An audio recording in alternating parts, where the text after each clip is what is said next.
কাল ছিল পৌষ মাসের শেষ মঙ্গলবার। তো শেষ মঙ্গলবারে আমি অনেক দিন আগে থেকে বলেছিলাম যে পৌষ মাসে পুজো করবো, মানে শেষ মঙ্গলবার কিংবা শনিবার যাই হোক পুজো করব।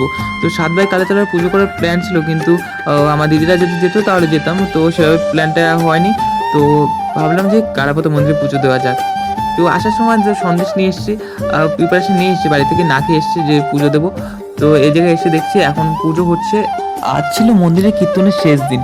তো এই জায়গায় দেখতে পাচ্ছ চাল টাল সব কিছুই রান্না হবে, আর ওই সাইডে ছিল সবজি কাটা। তো আমি এই ফাঁকে চলে আসলাম ফলের দোকানে, ফল কিনবো। তো এখন ওই জায়গায় পুজো করছে, ওনারা উঠবে, তারপর আমরা পুজোতে বসবো আবার। তো এই ফাঁকে ফল নিয়ে আমি আবার যাব মন্দিরে, আর মন্দিরে গিয়ে খানিকক্ষণ দাঁড়াতে হবে এখনও। তো ভাবলাম একটু সাইড থেকে ভিডিও টিডিও করে নিই। তো আরও দেখাচ্ছি এখন পুজোর যে জায়গায় হচ্ছে সেই জায়গায় দেখাচ্ছে তোমাদের। ওই যে দেখতে পাচ্ছ পুজোতে সবাই বসে আছে, সবাই পুজো করছে।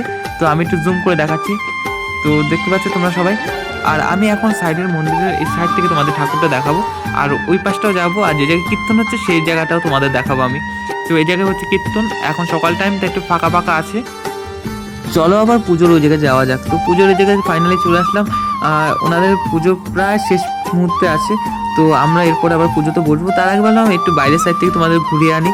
তো বাইরের সাইড থেকে ঘুরানো টুরানো কমপ্লিট, এখন আমরা বসবো পুজোতে। তার আগে দেখতে পাচ্ছি এই সাইডে চাল টাল প্রচুর পরিমাণে ছিল, মানে একবারে নেওয়া হয়ে গেছে, আবার এনেছি। আর এই সাইডে সবজি কাটা আছে, প্রচুর পরিমাণে সবজি কাটা আছে।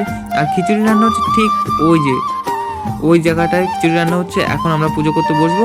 তো পুজো করা ফাইনালি কমপ্লিট, তখন আমি ভিডিও করতে পারিনি, আর ভিডিওটা এই অবধি শেষ। টাটা, আমার পুজো দেওয়া কমপ্লিট হয়ে গেছে। এখন যাবো আমি ল্যাবে।